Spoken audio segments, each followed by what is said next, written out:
Let's add count-ins for all of these items by going to Edit Mode, selecting all, then tap the plus button and choose Add Count-in.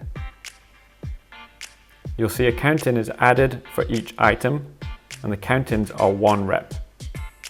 You'll note that if you change the tempo for an item, the count-in also changes. Let's set the tempo of bar 5 to be 250.